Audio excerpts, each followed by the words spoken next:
Y les damos la bienvenida a nuestro invitado, el doctor Fernando Vío, académico del Instituto de Nutrición y Tecnología de los Alimentos, más conocido como INTA, y presidente de la corporación 5 al Día. Doctor, ¿cómo está usted? Muy bien, muy buenos días. Le voy a acercar ahí un poco el micrófono para Muchas gracias.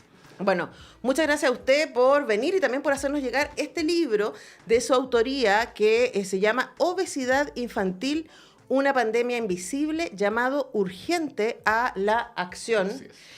Que es muy didáctico, muy pedagógico, es casi un manual con capítulos muy cortitos, muchísimo dato, mucha información de estudios hechos en Chile y en el extranjero, pero que a mí me pareció muy novedoso en términos no solamente de hablar de lo que es una comida saludable, ¿cierto? O de aquellos factores epigénicos, ¿cierto? Que vinculan a los niños con sus padres en términos de ciertas enfermedades asociadas a la alimentación, pero también a mí me encantó el acercamiento más sociológico que usted propone respecto a cómo se genera la obesidad infantil, que hoy día está en niveles, pero muy, muy preocupantes.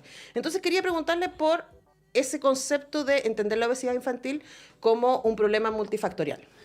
Exactamente, o sea, el libro trata de eso, ¿no? Normalmente se ha tratado la obesidad infantil de un modo muy directo en cuanto a dos factores, a la alimentación y la actividad física. Claro. Y se han tomado medidas en general muy verticales, muy unilaterales. No han considerado que este es un fenómeno multifactorial. Entran todo tipo de factores que además son factores que se han ido complejizando en el tiempo y han ido apareciendo nuevos factores. Eso es lo interesante. Entonces, por eso se hace tan difícil el enfrentamiento del problema y es por eso que las políticas públicas no han tenido impacto. Se han hecho esfuerzos. Nadie puede decir que aquí no han habido programas, pero todos los programas son unidireccionales frente a un punto que tiene que ver con la obesidad infantil. Y la obesidad infantil tiene que ver con múltiples elementos y fundamentalmente es un tema de crianza de los niños. Cómo los niños se forman para la vida en hábitos de vida saludable, cosa que hoy día no está sucediendo en el país. Y eso tiene que ver con los vínculos de los padres con los hijos, tiene que ver con los vínculos de cómo la sociedad enfrenta el problema, cómo tiene que ver cómo se contactan los amigos, las personas entre sí, cómo se celebran las fiestas, cómo se usa, ¿no es cierto?, el medio ambiente para pasarlo bien. Aquí se pasa bien con comida y con comida no saludable. Y lo otro es cómo el entorno en que estamos viviendo nos favorece o no nos favorece para alimentarnos de forma saludable.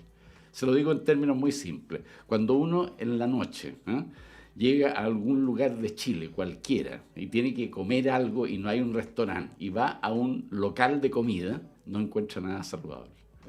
En los locales de comida hoy día o en los donde se venden alimentos, ¿no?, que son almacenes, tiendas, etcétera, especialmente en los pueblos pequeños, no hay alimentos saludables, ¿no? Claro, porque uno piensa inmediatamente están todos los alimentos envasados y todos los alimentos envasados son ultraprocesados. Claro, hubo un estudio que hizo la Tercera hace muchísimos años, dijo cuáles son los 20 productos que no deben faltar en un almacén de barrio. De los 20 habían 2 que eran saludables. Había leche y agua mineral. El resto...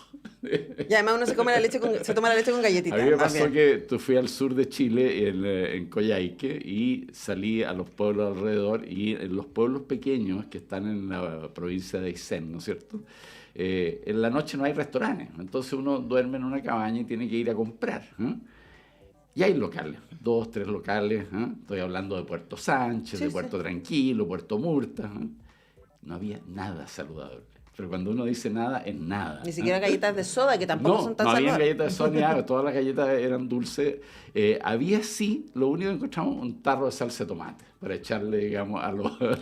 Ahora, igual había que entrar a ver qué tenía ese tarro de salsa de tomate. Claro, exactamente. Pero quiero detenerme en un par de cosas y a propósito también de la contingencia, ¿no? Porque claro, cuando empezamos en celebrar una fiesta, como lo estamos haciendo, Sí. venimos saliendo de eso, la fiesta está asociada con esta apoteosis del comer y beber. Absolutamente. Entonces, claro, pensamos en el exceso, en tomar muchísimo y en comer muchísimo, y ayer andaba todo el mundo ahí a pura sal de fruta para poder sobrevivir al exceso, ¿no? Y claro, es difícil que los niños no reciban ese mensaje como la comida ligada y el exceso de comida ligada a la festividad, por un lado, y lo otro que yo le daba el ejemplo, el doctor, de que empezara la conversación al aire, es que hay también una manera de premiar a los niños con Absolutamente. cierta comida. Entonces se portó bien, sacó buenas notas, lo llevamos al McDonald's, ¿cierto? O le regalamos un chocolate. Por supuesto, no le vamos a regalar el chocolate amargo, 89% cacao. Entonces, claro, es difícil que los niños no asocien esa expresión de amor, de festividad y de alegría con comida de mala calidad. ¿Qué Hay, hacemos con eso? hay un fenómeno previo que es bien interesante y que en Chile no nos dimos cuenta, y es el tema del hijo único. Ajá. Hoy día el 60% de las familias en Chile son la madre, el hijo y a veces el padre. Eso lo dice la CACEN, lo dicen todos, especialmente en los sectores de nivel socioeconómico más vulnerable.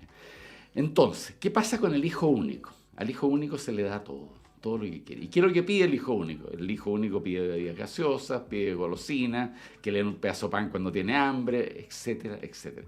Un profesor me lo graficó muy bien, me dijo, antes a los niños, como premio, los llevaban el fin de semana, ¿no es cierto?, a tomarse una bebida gaseosa y a comer papas fritas. Hoy día es todos los días, ¿no? Entonces, eso del hijo único, que pasó en China, ¿no es cierto? Y en China fue, digamos, muy conocido porque fue una política estatal. Claro. Aquí no fue una política estatal, pero se produjo igual. Eso del hijo único hace que estos niños únicos, ¿no es cierto?, pidan de todo, coman de todo y se les dé de todo. Entonces, ahí hay un tema. Ahora, el otro tema es que no hay festividad que no se celebre con comida no saludable. Yo siempre que voy a un cumpleaños, una celebración, etcétera, miro a ver qué alimento saludable hay en la mesa. Ninguno. Ninguno. O sea, Bueno, a lo más, digamos, pan con queso. Diría, después de los 40 empiezan a aparecer los dips y los pedacitos de zanahoria y de apio. Pero eso después de los 40. Claro, eso después de los 40, en algunos aperitivos, ahí Claro. un poquitito más sofisticados, pero De adulto fome. en lo común y corriente eso prácticamente no existe. El otro tema que no es menor es cómo nos alimentamos todos los días, ¿no? Todos los hábitos que tenemos diariamente. Fíjese que en la mañana salimos rápido, ¿no? Hoy día salí muy rápido, usted también salió rápido. Y entonces uno come algo al pasar. Se toma un café y con suerte un pedazo de pan con algo, ¿no? Yo como un pedazo de pan con palta, ¿no? Pero después viene, ¿no es cierto?, el almuerzo, que en Chile, de los lugares donde hay casino, el almuerzo es relativamente bueno. Yo trabajo en el Inter, el casino del Inter, el almuerzo es estupendo. Es que si no fuera bueno, tenemos problemas. O sea, realmente es con fruta, verdura de todo tipo, cazuela, porotos granados, lentejas, maravilloso. Comida casera. Comida casera. Ahora, eso no sucede en todas partes. Entonces, ¿la gente qué hace? Tiene que salir a la esquina. ¿Qué es lo que hace en la esquina? Come una empanada, o se come, ¿no es cierto?, un completo. O un sándwich. O un sándwich de cualquier tipo. Y ese es el almuerzo. Ya. ¿Qué pasa en la tarde cuando la gente llega de vuelta a su casa? Más pan. Ahí viene lo que se llama la once.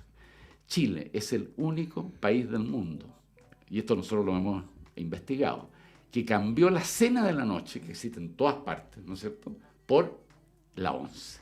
¿Qué es lo que es la once? Pan con todo tipo de agregados. Y bebidas gaseosas, además, azucaradas, y jugo azucarado.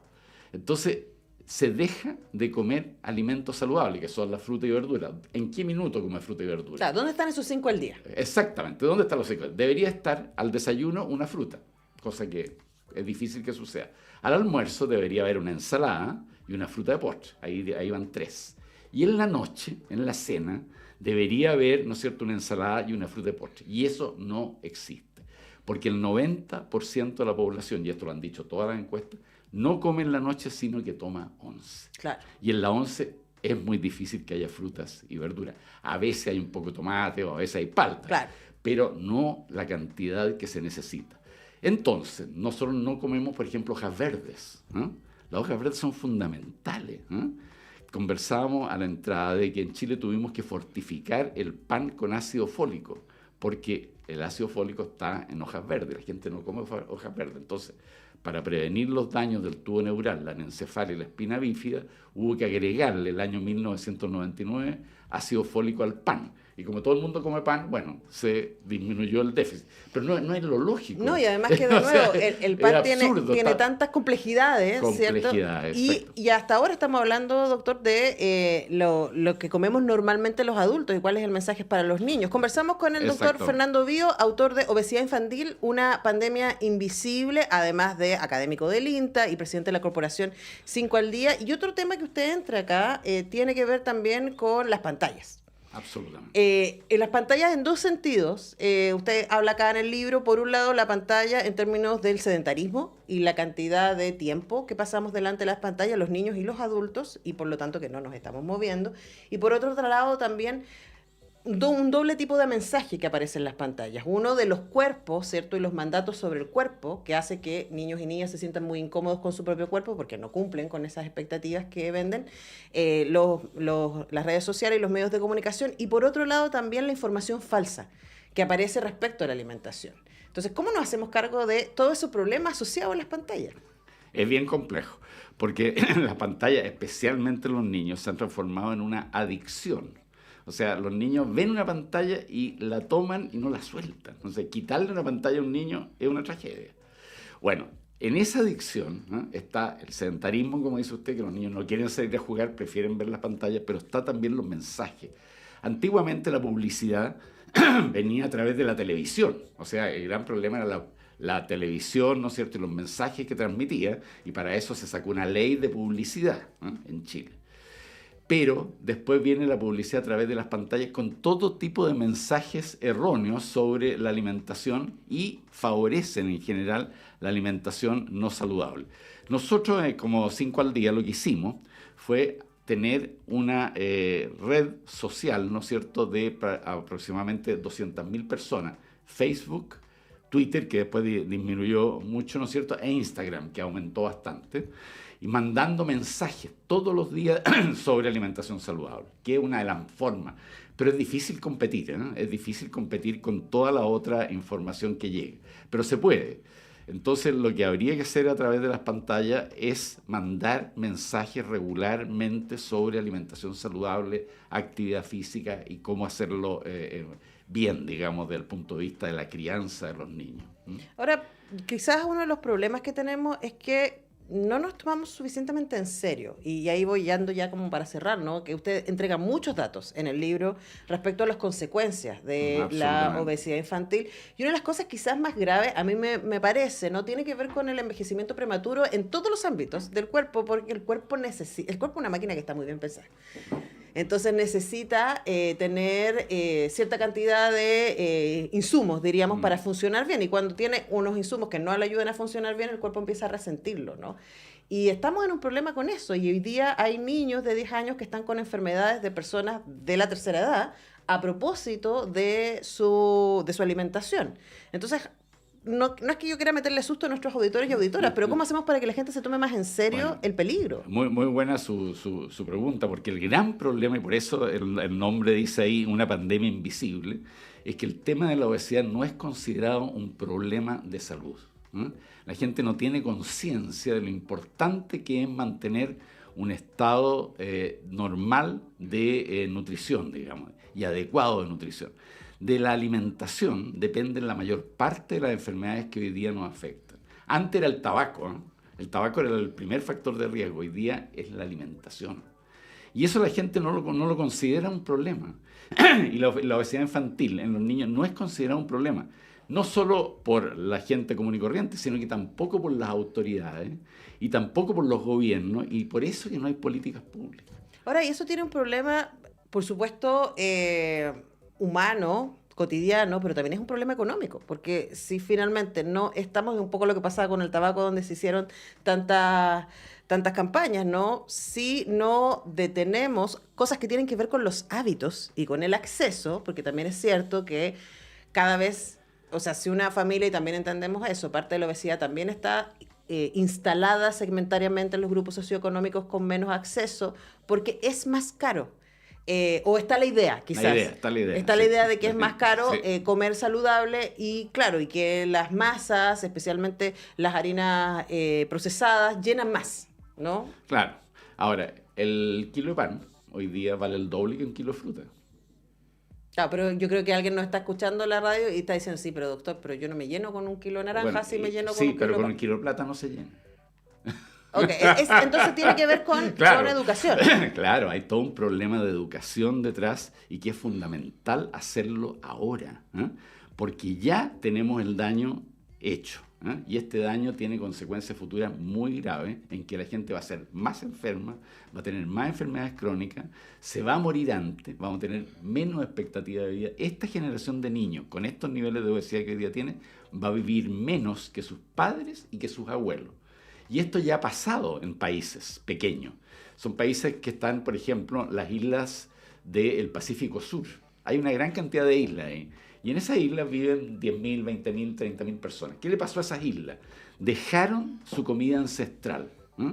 Dejaron de producir sus alimentos, importaron todo. Y al importar todo, ¿importaron qué? Cereales y alimentos procesados. Dejaron de comer fruta y verdura como comían antes y todo. Esos países que antes tenían 70, 80 años de expectativa de vida, hoy día tienen 60 años o menos. ¿Por qué? Porque se han muerto de diabetes precoz, de hipertensión arterial grave, de las consecuencias de hipertensión arterial, que son los accidentes vasculares cerebrales, el infarto al miocardio y cáncer. El cáncer está relacionado en su gran mayoría de los cánceres con la alimentación. Y en Chile, por ejemplo, el cáncer está aumentando notablemente. Hoy día es la primera causa de muerte de los últimos 10 años. Y además gente más joven. Y aparece en gente más joven. Y está relacionado directamente con la alimentación, por supuesto también con la actividad física. Y eso hace que nuestro país va a tener mucho más enfermos de cáncer, de problemas cardiovasculares, de diabetes, ¿no? Y eso va a ser una carga de enfermedad tremenda para el país desde el punto de vista económico. Claro. ¿Cómo vamos a manejar estas listas de espera que hoy día tenemos, que se van a ir acrecentando por el número de pacientes que van a ir aumentando por la forma como vivimos, la forma como comemos, cómo, ¿no es cierto?, nos relacionamos unos a otros y cómo hacemos o no hacemos actividad física?